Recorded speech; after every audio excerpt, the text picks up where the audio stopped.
బిస్మిల్లా నగర్లో నిన్న గ్రీవియన్స్లో మహిళలు వచ్చి మా పిల్లోళ్ళు పాడైపోతున్నారు ఎట్టో ఒట్ట చేసి ఇవి ఆపమ్మా అని కళ్ళ నీళ్ళు పెట్టుకుని ఏడుస్తున్నారు. వాళ్ళ స్టోరీ బోర్డులు రాయాలని మీకు ఈ పేపర్లో సాక్షి పేపర్కి తెలియట్లేదా?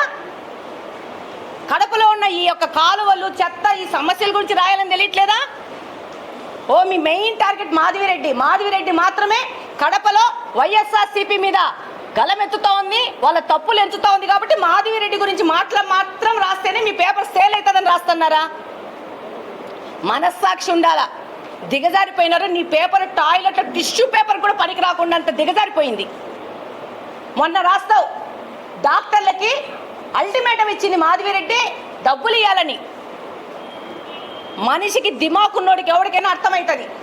నేను హార్ష్గానే మాట్లాడుతున్నా. ఈ కడపను అభివృద్ధి చేయడానికి P4 మోడల్లో ప్రతి ఒక్కరూ పార్టిసిపేట్ చేయాల్సిన అవసరం ఉంది. ఇదేం నేను తెచ్చింది కాదు, చంద్రబాబు నాయుడు గారు తెచ్చింది, PM మోడీ గారు తెచ్చిందే. మీరు అభివృద్ధి చేయకుండా మొత్తం ఖజానాను ఖాళీ చేసిపోతే ఈ యొక్క గాంజాతో కడప మొత్తము ఇబ్బంది పడతా ఉంది. యువతను గబ్బు లేపినారు. నీ పేపర్లో ఏం వేసుకుంటావు? గాంజా పెడ్లర్స్ బెయిల్ మీద జైల్లోంచి వస్తే వాళ్ళను దేశభక్తులు ఏదో స్వాతంత్ర సమర పోరాటం చేసేసి బయటకు వచ్చిన వాళ్ళ లెక్క ఫోటోలు వేసుకుంటావు. నువ్వు సిగ్గన్నా ఉండాల. ఈ గాంజా పెడ్లర్లు బెయిల్ మీద వచ్చినోడు వలన ఈ కడప ఇంత నాశనమైంది. వీళ్ళ వెనక తిరిగే వాళ్ళు ఎవరు? ఈ పేపర్కి సంబంధించిన పార్టీ వాళ్ళు తిరిగే వాళ్ళు ఎవరు? గాంజా పెడ్లర్లు, భూ కబ్జా చేసేవాళ్ళు.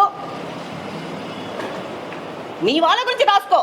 అది వద్దనుకుంటే వెళ్ళు, ప్రతి ఒక్క డివిజన్లోకి వెళ్ళు, సమస్యలు చెప్తారు, నువ్వు రాయి.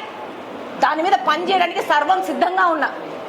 నా నోటీస్ కూడా కొన్ని సమస్యలు రాకపోవచ్చు, చెప్పండి, వెళ్తాను. రాస్తున్నారు కొన్ని పేపర్లు, ఇక్కడ మురికి ప్రాబ్లం ఉంది, రోడ్లు లేవు, కాలువలు లేవని చెప్పి రాస్తున్న ఈ పేపర్లు బాధ్యతాయుతంగా మీరు మాకు చెప్పాలా. పని చేసేది మాతో మీరు చేయించుకోవాలా.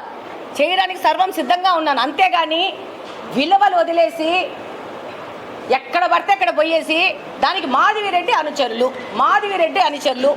ఎట్ట చెప్తావు నువ్వు? మాధవిరెడ్డి అనుచరులు అని చెప్పి అంటే ఈ కడపలో ఉన్న వాళ్ళ 4.5 లక్షల మంది 5 లక్షల మంది జనాభా నా అనుచరులే.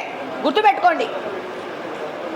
ప్రతి ఒక్కరికి సమస్య వస్తే పోయి పని చేయడానికి నేను రెడీ ఉన్నాను. అది వైసీపీ పార్టీనా, బీజేపీ పార్టీనా, జనసేన పార్టీనా, కమ్యూనిస్ట్ పార్టీనా నాకు అవసరం లేదు. ఇక్కడ ప్రతి ఒక్క సందులోకి వెళ్ళి పని చేస్తాను.